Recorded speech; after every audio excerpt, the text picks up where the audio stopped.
Hey, what is going on, my friends? My friends on Patreon. I hope you guys are all doing well. This is a little late, but here I am with your exclusive AMA. My first ever Pixel Dan AMA. I've never done one of these before, but you guys posted a whole bunch of questions, so I wanted to honor my post and answer all of the questions that you guys put up. But before we get into that, I wanted to take a moment to, do that thing I do where I tell you guys how much you mean to me. It is almost Thanksgiving here in the U.S., and so if we do the thing that you're supposed to do for Thanksgiving and talk about the things we are most thankful for, without a shadow of a doubt, one of the things I have to say is that I am still, after all these years, very, very thankful that I get to do this fun thing that I do. I enjoy this very much, and I would not be able to do it to the extent that I do without all of you guys out there, everybody who is supporting me throughout the years, but especially all of you guys here on Patreon. Signing up for a Patreon was something that I kind of debated doing for many years. I decided to finally pull the trigger on it this year. I never really knew what to expect from it, but I am totally blown away by your generosity and your willingness to support this silly thing that I do. And I love kind of getting to interact with you guys on the platform. I think it's really fun just kind of showing you guys some of the behind the scenes stuff, or talk to you guys about thoughts or things that I'm doing. And I think we've got a neat little community here on Patreon. So just wanted to take a moment to thank you all so much for the support. Yeah, man, it just means a lot to me. I'm going to keep rambling if I keep going on, but I just want you guys to truly know that this is very important to me, and you guys are awesome. All right, so let's go ahead and jump into some of these questions, and I will answer them all to the best of my ability. Let's see what you guys got for me. All right, so we're going to start things off with this question from Alec that says, when is Super 7 releasing a Pixel Dan muscle figure, and what is your favorite video games genre? Ooh. Okay, so I don't... First of all, does anybody really want a Pixel Dan figure at all? I don't know. I mean, I guess that's a serious question.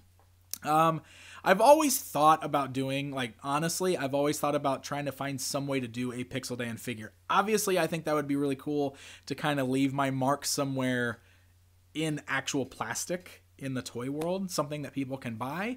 But I've never really known the right way to go about that, honestly. And you think that probably sounds crazy because I do have so many contacts within the industry, but I know it's not easy to just make a toy. It's expensive. It's very expensive. It's something that I would probably have to fund if it was going to happen. And so I guess finding the right thing to make that people would buy and finding the right way to sell it, I mean, those are all things I really have to consider. So I don't know. I know my buddy Rodrigo, the Mad Hunter, he did an exclusive colorway of muscle figures through Super 7, and he sold those really, really well. Now, of course, he's got a huge following in Mexico, so it was very easy for him to sell those. I don't know if that's something, maybe I can go that route and do something similar, but I don't know. I guess I'll leave that up to you guys. Is that something you'd really want to see? Or what type of a toy would you like to see from Pixel Dan? What would you actually buy? So the second part of your question is, what is your favorite video game genre? I think I would have to say that just classic platformers is probably still my favorite genre, because video games are great. I love video games. I still play modern video games today. I love my Nintendo Switch. Zelda Breath of the Wild is fantastic. I loved Super Mario Odyssey. We've had a lot of fun with that. I play Splatoon on there a lot, so I do play a lot of stuff. I have a PS4 also. I'm currently playing through the new God of War. I'm going to be getting that Spider-Man game probably for Christmas. I'm excited to play that. I love all of the Arkham games, so I think Spider-Man's going to be great. But man, if you're talking about my favorite video games, I still always go to stuff on the Nintendo and the Super Nintendo, and the Mega Man games specifically are very, very, very fun games in my opinion. I can pick up any of the old Mega Man games, still play them all the way through, sit down, just beat those games, and they never stop being fun. I love them, especially Mega Man 2. All-time favorite right there. All right, so let's move on to the next question from Matthias. Sorry, man. He says, how big is your German audience? And did you consider visiting Grayskull in Germany? I don't know how big my audience is in Germany. I know that Germany's got a big Masters of the Universe following. And I've met several of you guys from Germany at places like PowerCon. So I don't know if like I like Pixel Dan has a big following there, but again, I was pretty blown away by the following that I encountered when I went to Mexico. It blows my mind that like I reach so many people like internationally. I love that. And Grayskull in Germany, absolutely. I would love to visit Grayskull. To be perfectly honest, it's always a timing thing or a money thing.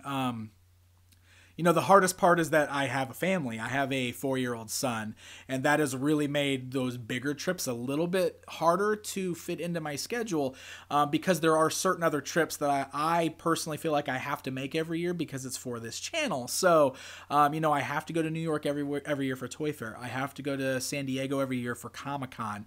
I usually have to go out to LA every year for PowerCon because I also help with that convention. So that right there is already 3 big trips that I have to make every year.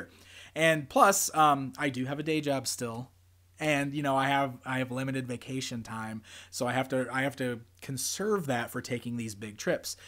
So I've been invited to Grayskull. I want to come because it's an experience I absolutely want to have. I want to come to Germany, so it's going to happen. I just have to make sure it will work with my family and my schedule. So I promise I want to come to Grayskull really bad, and I need to do it. I need to do it sooner rather than later. I really do. All right, so the next question is from Ryan. It says, how early is too early for creepy Santa pictures? Well, I mean, the Christmas season has already really started, right? And we will be starting our Advent Calendar Minifigure Madness on December 1st, like we do every year. We've actually got our new Advent calendars. Stina and I were just talking about it tonight. She was expressing how excited she is to do it, which is awesome because she doesn't get a lot of opportunities to do on-camera stuff with me anymore. So I think she really looks forward to the Christmas time also. So I'll be putting out an official call for creepy Santa pictures soon because I'm anxious to do it. I love that that's a thing. I love that we made creepy Santa a thing. It's so fun. His next question says, is Spencer into any toy lines that you just don't get? That's a good question. I don't know. No. He's into a lot of toys, and it's really cool watching him find his own thing, carve his own path and get excited about the things he likes. But since I'm a toy fan in general, it's always fun for me to check out these toys right there with them. Even if they're made for kids. I mean, the toy industry fascinates me. It really does. And I always love seeing the cool things that the companies come up with and that creative people come up with in the toy industry and what they're doing to make fun toys for kids. It's part of the reason I love going to New York Toy Fair every year. And it's why I cover everything at that show because it all interests me. And I like to kind of stay on top of it and see what's trending and what's new and what's going to be big and it's what's exciting. So it's real fun for me because when he starts finding stuff on his own that I saw at Toy Fair or something, that's real cool. But also I like experiencing that stuff with him for the first time. So he loves Grocery Gang. Which is awesome because I was really big into that stuff too. He loves dinosaurs. I think I've brought that up a lot. He's really into the dinosaur stuff. But lately he's been really picking up a lot of action figures. He's been picking up a lot of superhero toys. He's really into the Marvel stuff right now because of the Marvel movies. So that's really fun. So it's I don't think there's really anything. Oh, I guess okay. So the one thing that he really really likes. And I know a lot of kids really, really like it, is squishy toys.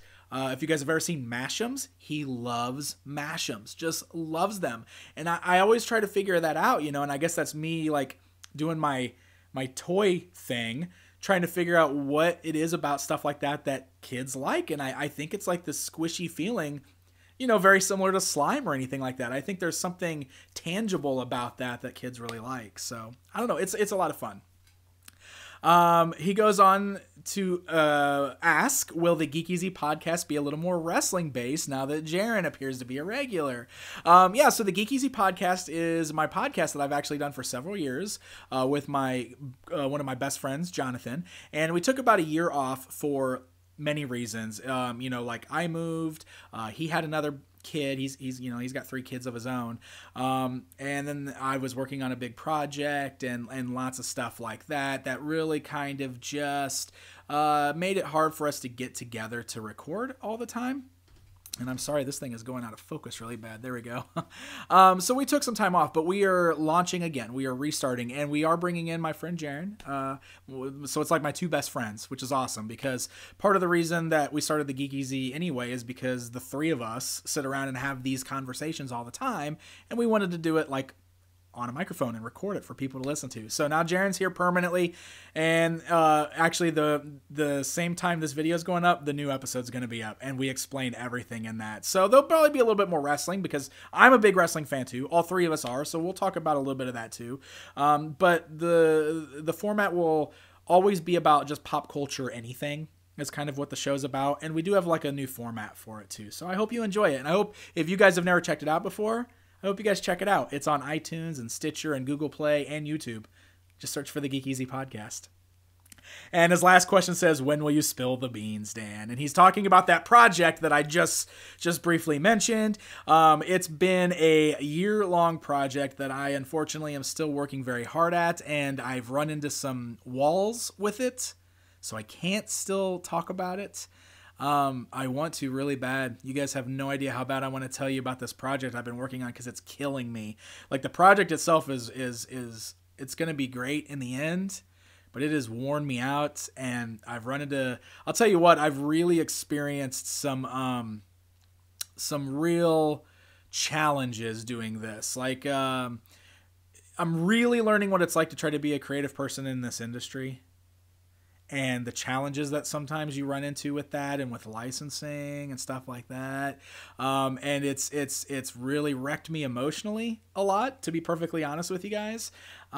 So right now I just need to focus on finishing it. I need to get it done. And as soon as I get to a point where I can tell you, trust me, I am not going to shut up about it. I promise. All right. Next question is from David. Okay, so David's question is, if you could only keep 10 items out of your collection, what would they be and why? Oh my gosh. Okay, that is hard. All right, so only 10 items out of my collection. I'm kind of glancing over it because a lot of the stuff I have in my studio here is kind of important stuff to me, which is why it's like in my backdrop here. Okay, so definitely I would keep my vintage He-Man, and probably He-Man, Skeletor, and then maybe Mosquitor.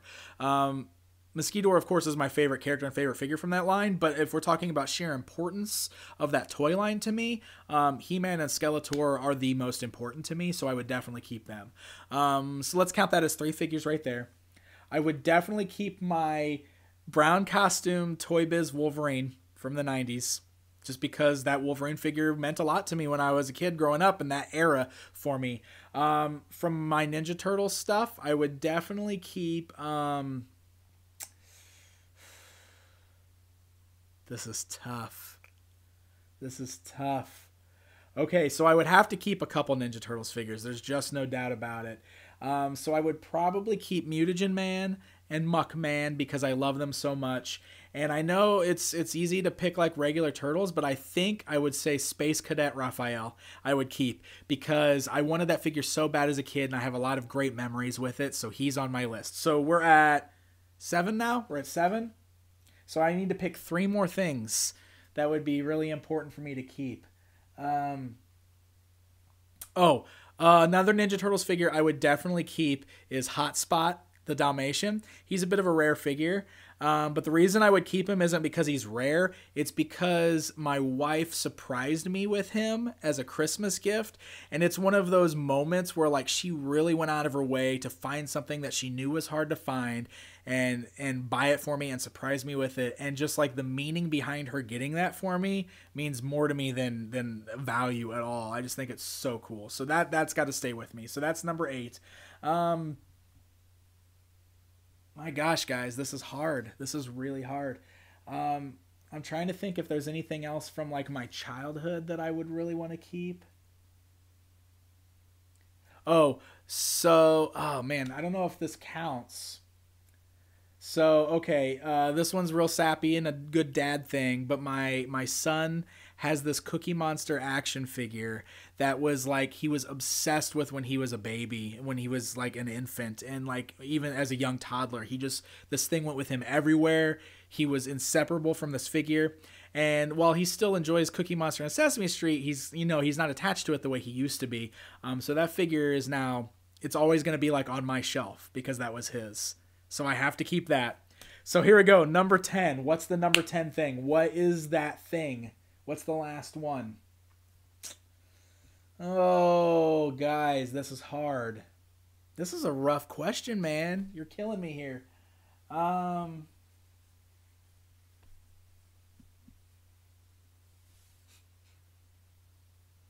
Man. It's hard to pick like 10 things that you think are like super important to you. You know what? I'm going to stop there. I think my answers are good. I'll have a freebie, I guess. Or maybe I'll just take 9 toys. All right. He says, which do you prefer, Marvel or DC? Well, Marvel. And that's just because I was always a Marvel kid growing up. Always was. Spider-Man and Wolverine and the X-Men. Sorry about that. I ran out of room on my memory card. Okay. Where was I? Okay. Marvel or DC. Yeah, Marvel is, I would definitely say I'm more of a Marvel fan than a DC fan, but it's not that I don't enjoy DC stuff. I grew up loving Spider-Man and Wolverine and the X-Men a lot. And so I've always got those connections to them. But, I do love Batman. I've always been a big Batman fan. I love Batman's Rogues Gallery. So, I don't know. It's hard for me to, I'm not going to, go to any kind of war or anything over one or the other. You know what I mean? He says, what is one thing that you want, a grail piece, but is beyond your reach, either due to the price or scarcity of the item? So right now, some of my grail pieces are some of the more obscure foreign Masters of the Universe releases, specifically the Top Toys releases of Mosquitor with the black blood, and Camo Khan, which is the Cobra Khan with the camouflage pattern and the buzz-off arms. Those are official releases. They are officially licensed, but they were only released in Argentina, and they are super rare and very expensive to the point that I am not sure I am ever going to own them. But if there are 2 things I want more than anything else right now, it's those 2 figures. I really want those. And the last thing says, do you collect any toy lines as a family? Not really, I guess, unless you count Disney stuff. My wife loves Disney and I love Disney. We're both big Disney parks fans specifically. So it's something that we can kind of share together. She really likes Disney Pops, and just Disney toys in general. So it's real fun to collect those with her. So, all right. So our next question comes from Lewis, who says, do you get any extra money from commercials on YouTube before and or during your videos, or can I just go ahead and skip them? That's a great question. So I guess the short answer is yes, I do. But I don't really care if you want to skip them. Honestly, I don't like commercials. But just to explain how that works. So ad revenue is basically how most people make any sort of money on YouTube or most platforms where there's advertising.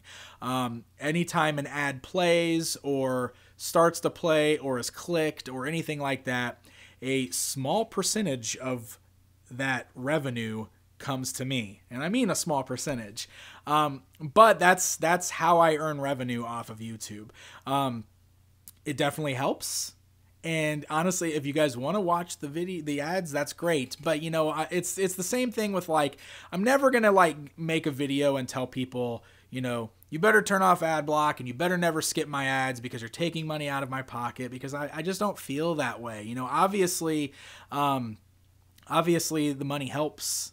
I mean, every bit of money I make off of the ad revenue off of YouTube goes into this. I mean, it's how I pay for a lot of the things that I film. It's how I buy equipment. It's how I make my trips to these conventions. So, and obviously Patreon here helps too. So that's just kind of the gist of it. But, you know, like if you want to skip them, man. I totally understand. I totally get it. All right, next question comes from Nick that says, I'm about to be a first-time dad. Congratulations, man. That's awesome. It says, as someone with a toy room like yours, how did you handle the these are your toys and these are daddy's toys talk with your son? I don't know if there's a right answer for that. And honestly, I don't know if I'm going to give you the answer that you're looking for, because I'm pretty open with my stuff with my son. I honestly like playing with a lot of the toys with him. And so if he sees something that he's interested in, he's good. Like he always asks if he can play with it. So far, I have not had any problems with him just going and pulling things off of shelves and playing with them. So, you know, if there's certain things I want him to be careful with, I always make sure to tell him he needs to be careful with it.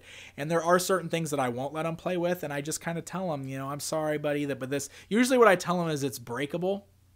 And he gets a little upset sometimes, but he gets it. So I think you just need to I think it helps if you do let him play with some of your stuff. And you kind of set that, you know, but make it like a special time between you guys, you know, like playing with daddy's toys is something special. You know, you can do that. That's something we can do together. And I don't know, it's worked for me so far. He's only 4, so who knows what'll happen, but it's worked for me so far. So maybe it'll work for you too. But congratulations. That's great news. Next question is from Shane, who says, Dan, you're doing a fantastic job as you are.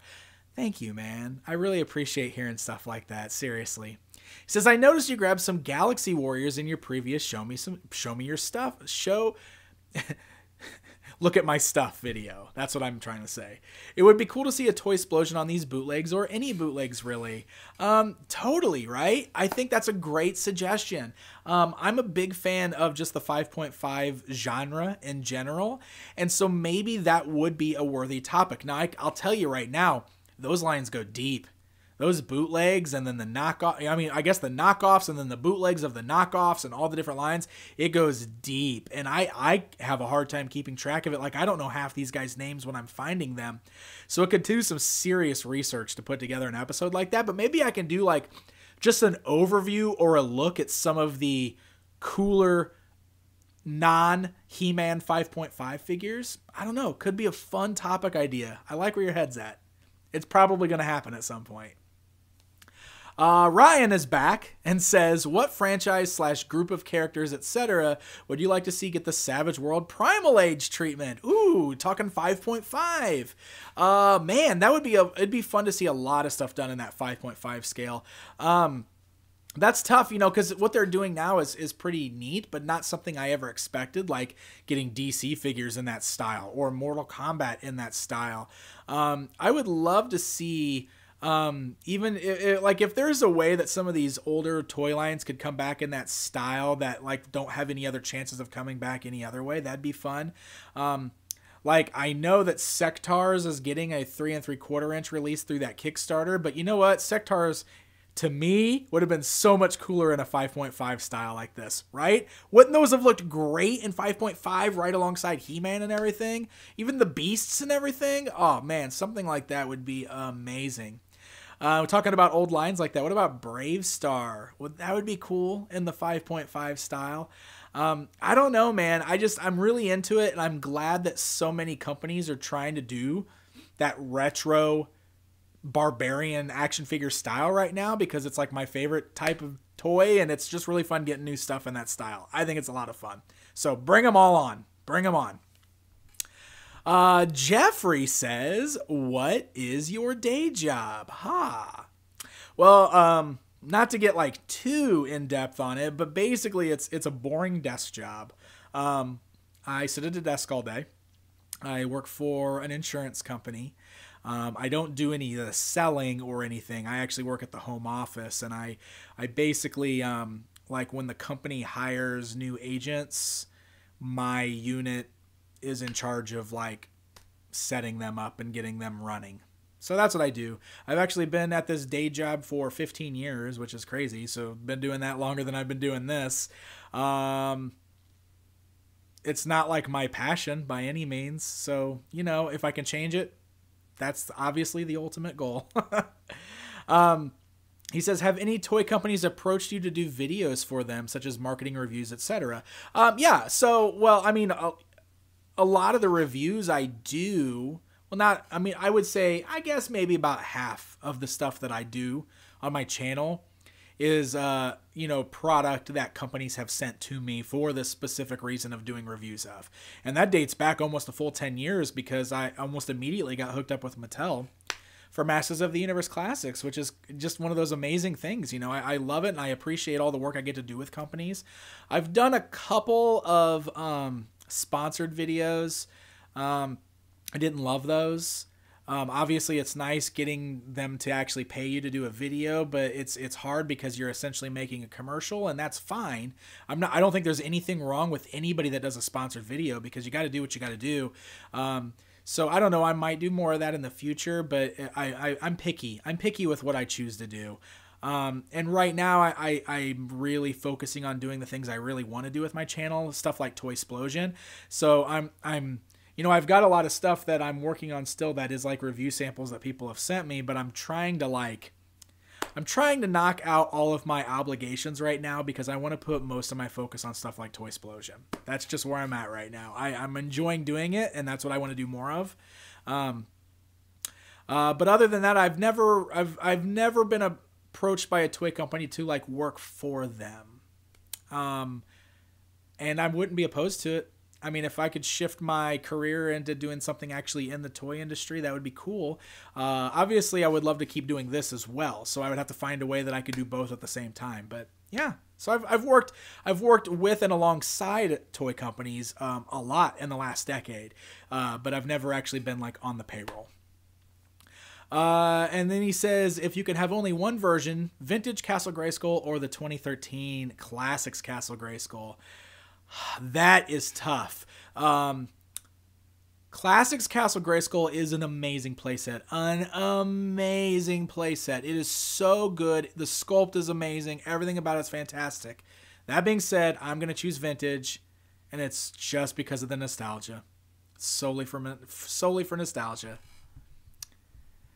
All right, and I think this brings us to the last question here. This one's from Jay, who says, did YouTube's adpocalypse affect you very much? Did you have videos demonetized or see ad revenue decrease? Or did the family-friendly content of your channel spare you from all of that drama?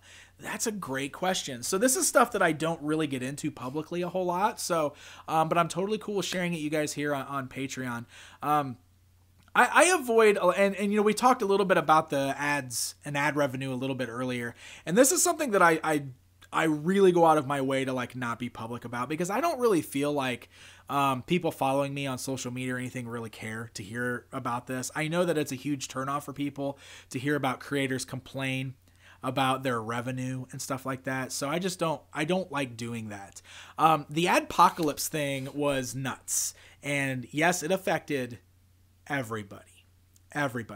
And if you guys don't know what adpocalypse is, basically what happened is about a year ago, a lot of advertisers pulled out of YouTube because they felt like their ads were being placed on videos that they didn't approve of, that were either graphic or too violent or just not appropriate or anything like that. And to a fair point, they had every right to do that.